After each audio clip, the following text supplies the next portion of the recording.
Mmh.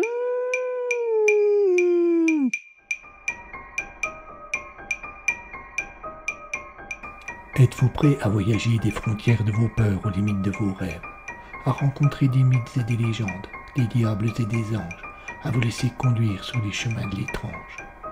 Arcanum Fabulas.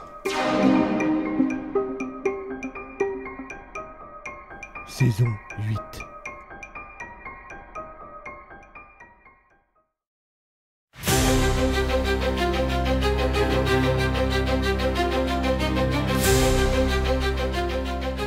Je suis le lieutenant de police Solange Chocan et j'ai en charge l'enquête sur le meurtre d'Alice Ménestrel.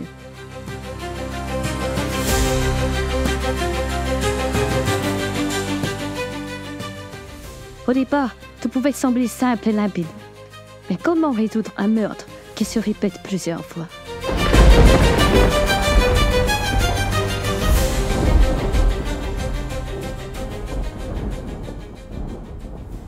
Épisode 27.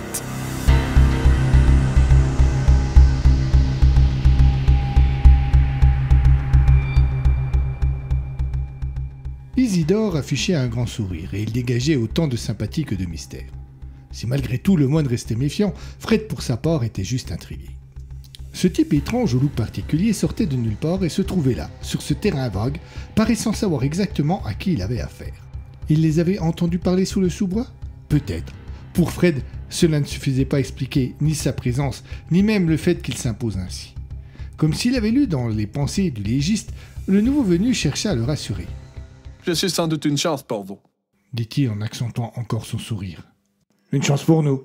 questionna le moine sur un ton agressif. « Mais oui, mon ami, je vais vous aider à retrouver ce que vous cherchez. »« Et comment savez-vous ce que nous cherchons ?» Isidore haussa les épaules et ce fut sa seule réponse. Cela agaça au plus haut point le moine.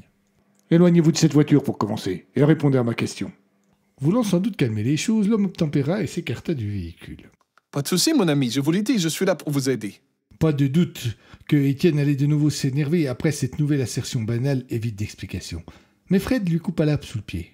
« Et pourquoi une telle générosité de votre part ?» Isidore changeait immédiatement d'attitude. Son visage se ferma et il prit alors un ton extrêmement sérieux. « Ce n'est pas de la générosité. C'est juste que nous avons les mêmes intérêts et que nous cherchons la même chose. » Il garda le visage fermé un court instant pour bien laisser le temps à ses interlocuteurs de comprendre le sens de son propos. Et, comme s'il souffrait de schizophrénie ou de dédoublement de la personnalité, il éclata de nouveau de rire et se retrouva son inquiétante bonne humeur. « Alors, entendu, on travaille ensemble ?» Cette fois-ci, Étienne ne laissa à personne, et surtout pas à Fred, le loisir de l'interrompre, et répondit sans la moindre formule de politesse. « Le clown, maintenant tu dégages. Tu es sur les lieux d'un crime. L'accès est restreint. » Le policier avait exagéré. La présence des VVS sur le sol et les restes d'un feu ne permettaient pas à eux seuls de qualifier le bosquet de scène de crime. Tout au plus de lieu d'intérêt pour l'enquête, ce qui, soit dit en passant, était suffisant pour en restreindre l'accès. Isidore ne voulut pas entrer dans un conflit qu'il jugeait inutile, mais il n'était pas non plus décidé à abandonner aussi facilement. Il acquiesça d'un petit geste et il s'éloigna. Étienne eut un sourire satisfait qui s'effaça bien vite lorsqu'il vit l'importun s'installer sur une pierre à moins de 30 mètres du bosquet. Le policier lâcha un juron et s'avança d'un pas décidé vers Isidore pour lui lancer le fond de sa pensée. Pas de doute que le gars allait passer un sale moment, ou plus précisément aurait dû passer un sale moment, car l'arrivée de Borel changea la donne. Le commandant ne put cacher sa surprise en découvrant l'étrange personnage. Rapidement, le moine lui expliqua la situation, et pendant tout ce temps, Isidore regarda les deux hommes avec un grand sourire, mais sans intervenir. Borel lança un regard insistant pour jauger le personnage. Isidore accentua encore son sourire, qui ne parut pas forcé pour autant. Étienne était persuadé de savoir la réaction qu'allait avoir le commandant, et il en jubilait déjà. Aussi, lorsque Borel s'approcha d'Isidore et lui donna 2 minutes pour s'expliquer, le vieux policier fut désabusé. Isidore, pour sa part, saisit la main tendue sans attendre. « Je peux vous aider à retrouver vos collègues, et je ne vous demanderai en échange, si ce n'est de me laisser faire ce que je dois avec ceux qui l'entendront. »« Ce que vous avez à faire ?» demanda Borel soudain inquiet. « Je pourrais vous donner plus de détails, mais il faudrait que j'aie plus de 2 minutes. » Prenez le temps qu'il vous faut.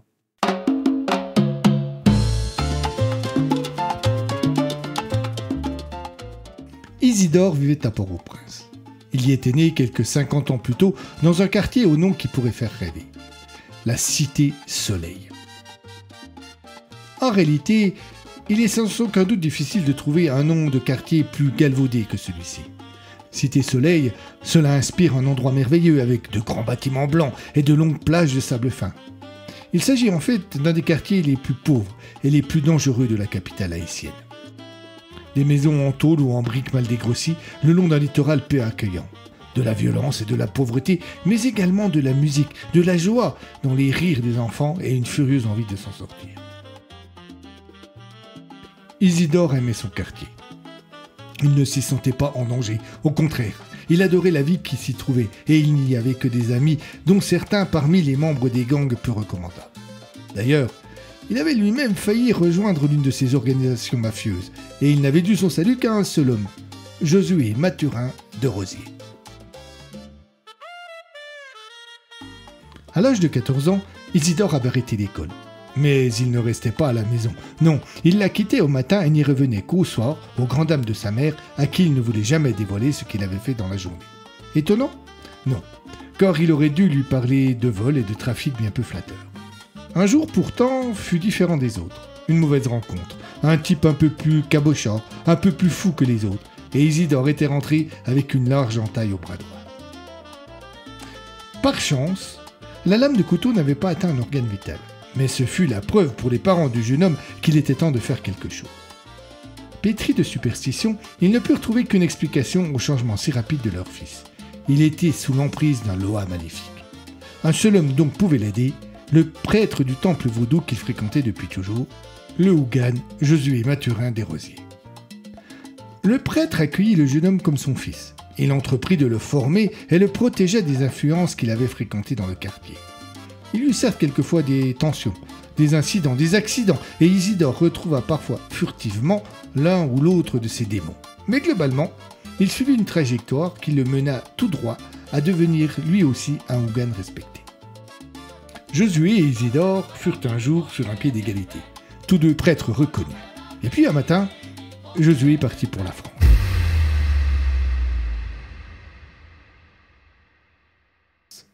Cela devait être un voyage court pour rencontrer d'autres fidèles. Mais à son retour, le vieil homme n'était plus le même. Il avait perdu la parole, la joie et une partie de sa mobilité. On l'avait retrouvé à moitié inconscient près d'une vieille maison et les médecins français avaient conclu à une attaque cérébrale. Renvoyé en Haïti sans qu'il n'ait été possible de le soigner, il passait ses journées enfermé dans sa chambre et parfois se mettait à hurler sans raison apparente. Isidore ne fut pas dupe longtemps de ce qui était arrivé à son ami, et dès lors il n'eut qu'une idée en tête, le venger. Le côté rebelle du jeune homme était revenu en force. Il avait essayé de parler à Josué, mais celui-ci n'avait que de très rares moments de lucidité, et à chaque fois il était juste pétrifié par la peur en se rendant compte de son état. À force de persévérance, il avait fini par obtenir un nom, Erik Worgen. C'était un début, mince et sans doute insuffisant, mais un début.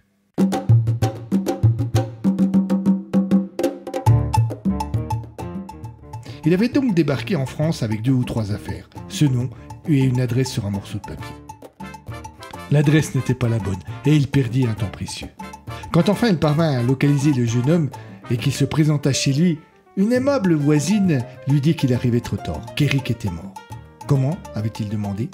La femme avait haussé les épaules et sur le ton de la confession répondu « Assassiné d'après la police ». Il avait tout fallu reprendre à zéro, ou presque. Mais finalement, Isidore avait découvert l'antre de la confrérie des Loas, celle-là même que dirigeait Éric et qui était à l'origine de l'invitation de Josué en France. C'était une petite maison mignonne dans la banlieue d'une ville moyenne, au 13 de la rue Malfosse. Ne sachant pas vraiment à qui il avait affaire, n'étant pas certain du rôle qu'ils avaient pu tenir dans l'état de Mathurin des Rosiers, Isidore avait décidé de surveiller un peu les lieux. Plusieurs jours sans résultat et puis une réunion un après-midi. Il avait vu venir 6 personnes à peu près en même temps, 3 hommes et 3 femmes.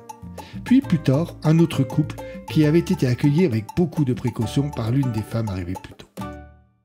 Il voulait en savoir plus et après avoir hésité, il avait pénétré la propriété, fait le tour de la maison et cherché à voir où se trouvaient les conspirateurs et quel était le but de leur présence ici. Il avait espéré tomber sur une cérémonie vaudou qui lui aurait permis d'en apprendre davantage sur ceux qui l'espionnaient. Malheureusement, au travers des fenêtres du salon, il les avait vues juste en conciliabule. Il avait cherché un moyen d'entendre ce qu'ils se disaient, mais avant qu'il ne trouve une solution, il avait ressenti une présence et préféré se cacher.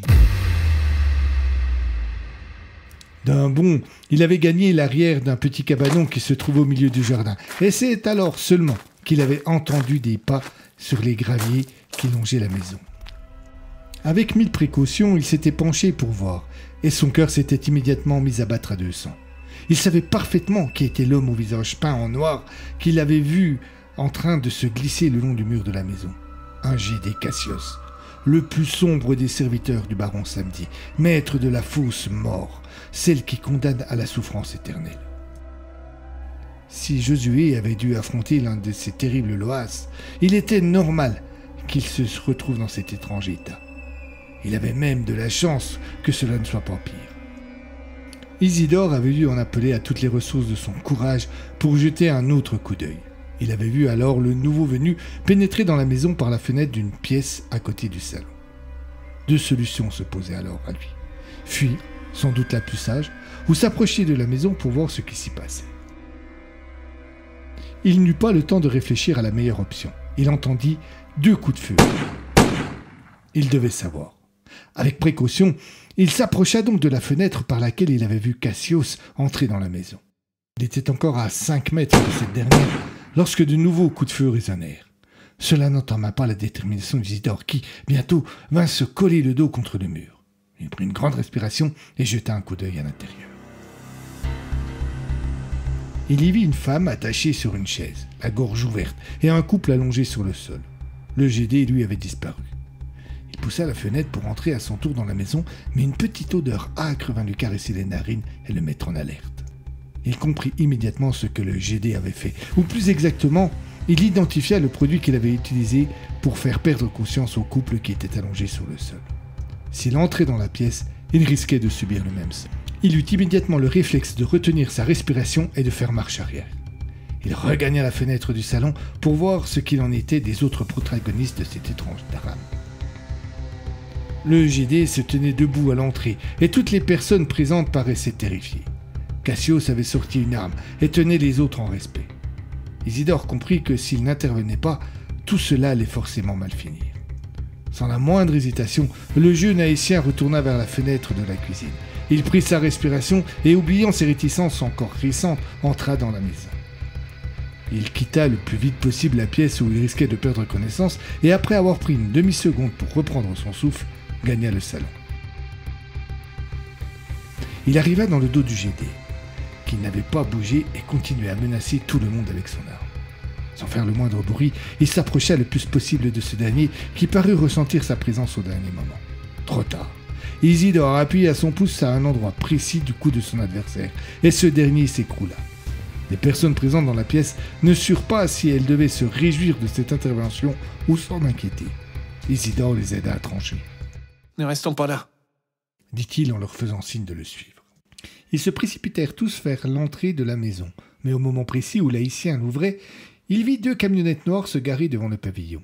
Inutile de se frotter aux nouveaux venus, qui étaient sans doute des complices du Cassios. « Y a-t-il une autre sortie ?»« Oui, répondit une jeune fille, à l'arrière. » Ne traînons pas alors. Sans hésiter, le groupe fit demi-tour et se retrouva bientôt dans le jardin. L'un des hommes, un grand barbu à l'allure un peu sale, expliqua qu'il était possible de gagner la rue par le fond du parc, mais Isidore retint le mouvement. « Attendez !» dit-il. « Restez caché derrière le cabanon là-bas. Je dois vérifier quelque chose. » Il aurait été facile aux 5 personnes qu'il venait de secourir de fuir et de ne pas attendre le retour du prêtre. Mais Isidore devait comprendre ce qui était en train de se passer, et prit donc le risque de revenir sur ses pas en espérant que ceux qu'il venait de sauver ne l'abandonneraient pas. Il règne une certaine agitation dans la maison. Il s'approcha de nouveau de la fenêtre du salon. Il y vit une femme blonde entourée de 3 Gédès qui, à l'inverse de celui qu'il avait neutralisé plus tôt, avait le visage peint en blanc, les yeux et la bouche cernés de noir. Isidore reconnut immédiatement la représentation de Sotas, le frère de Cassios. Ce dernier avait disparu de la pièce. La femme faisait le tour des lieux avec un certain calme, semblant rechercher quelque chose, tandis que ses acolytes demeuraient au garde-à-vous et en retrait. Elle finit par se tourner vers eux. « Les 2 personnes inconscientes dans la cuisine, ce sont bien les 2 policiers ?»« Ouais, Mambo, répondit l'un des Gédés. Et la femme? Un membre de la confrérie des Loas. C'est qu'ils étaient bien là alors? Pas de doute, Mambo.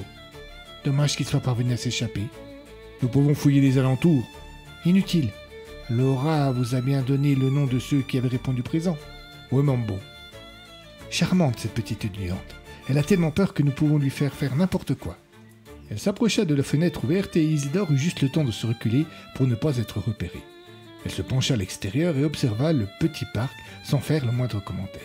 Par chance, elle ne vit pas le prêtre qui pourtant était tout près d'elle. Elle soupira. « Puisque nous avons les noms, nous nous occuperons d'eux plus tard. Nous allons commencer par nos maris jaloux, nos policiers et notre amant de pacotille. Mettez la maison sans dessus-dessous pour inquiéter nos amis de la police.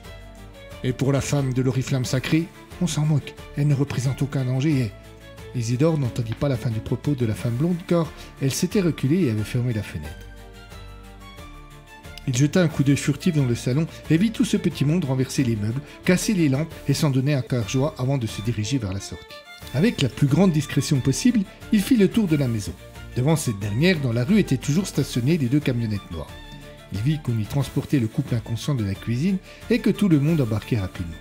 Les véhicules démarrèrent en trombe et disparurent au coin de la rue.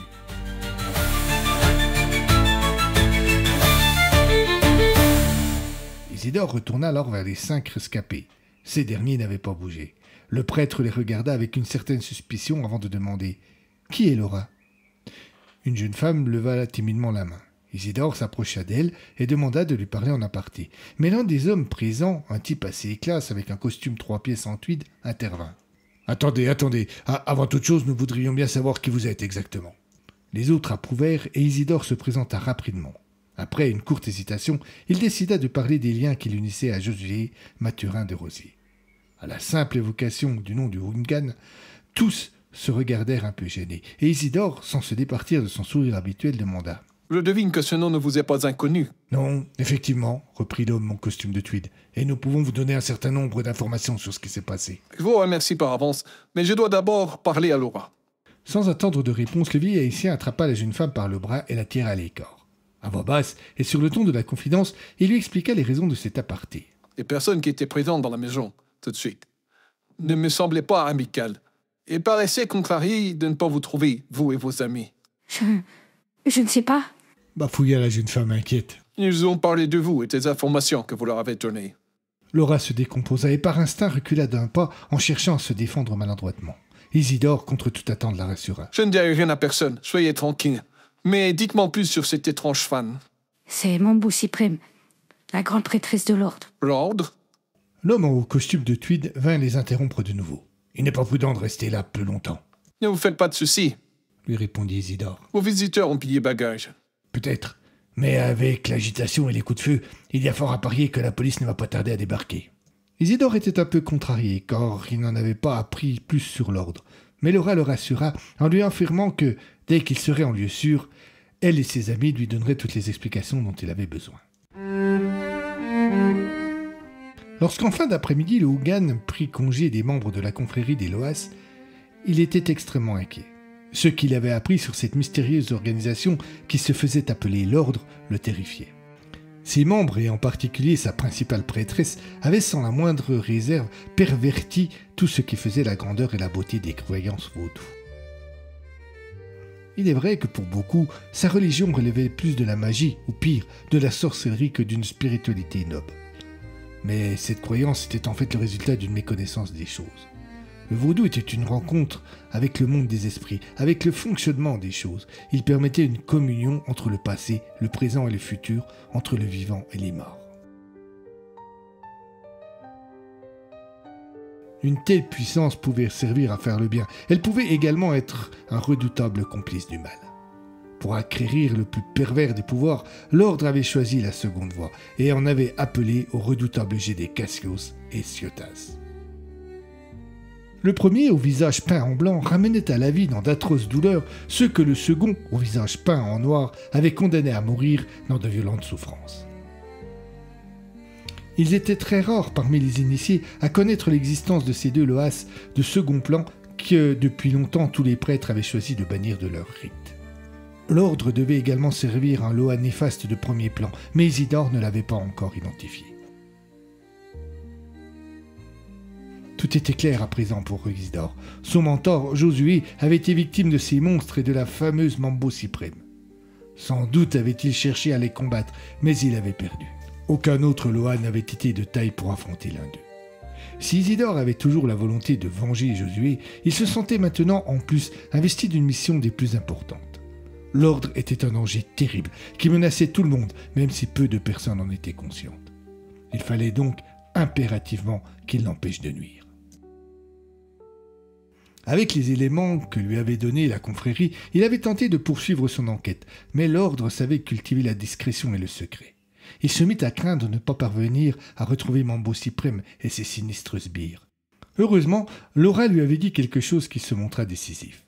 Isidore n'avait finalement pas parlé de ce qu'il avait entendu et qui mettait en cause la jeune femme. Cette dernière paraît lui en être reconnaissante car, alors qu'il venait de prendre congé de tout le monde, elle le rattrapa et lui confia la chose suivante. Quand ils ont su Elle parlait des membres de l'ordre. que je m'apprêtais à parler à la police, Mambo Suprême m'a appelé. J'étais alors avec Marion, la propriétaire du magasin L'Oriflamme Sacrée, dont nous avons parlé tout à l'heure. La prêtresse n'a pas été directement menaçante, mais a su me faire comprendre, et j'ai paniqué. C'est pour cela que je leur ai donné des informations. Quand j'ai quitté le lieutenant Sokan, l'ordre m'a rappelé, et ils m'ont donné rendez-vous dans un terrain vague. Où était-ce? Je vais vous expliquer comment vous y rendre.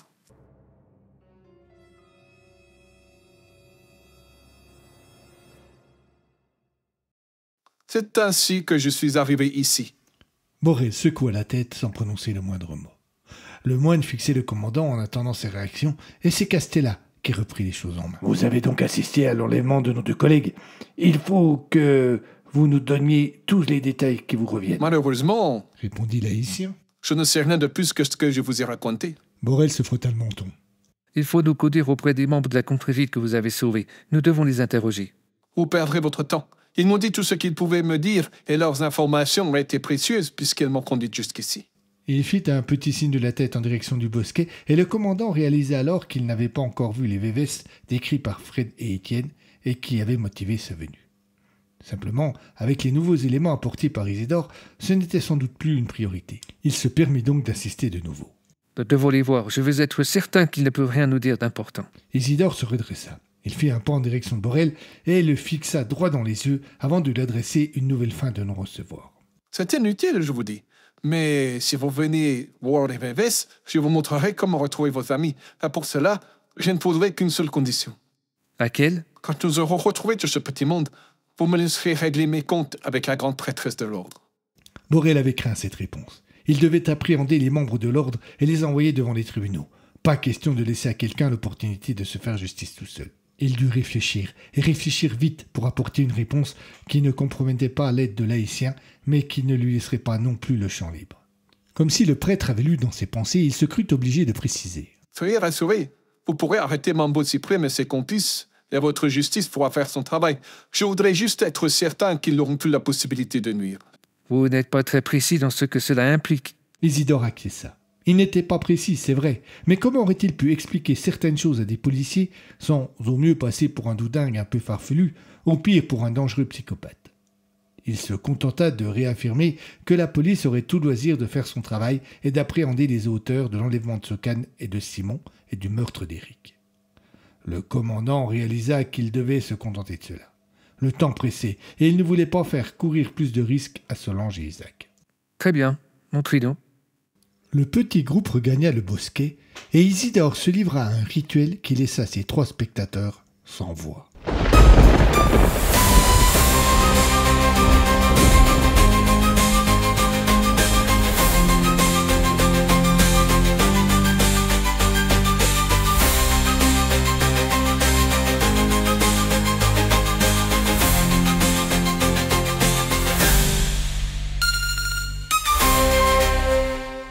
À suivre.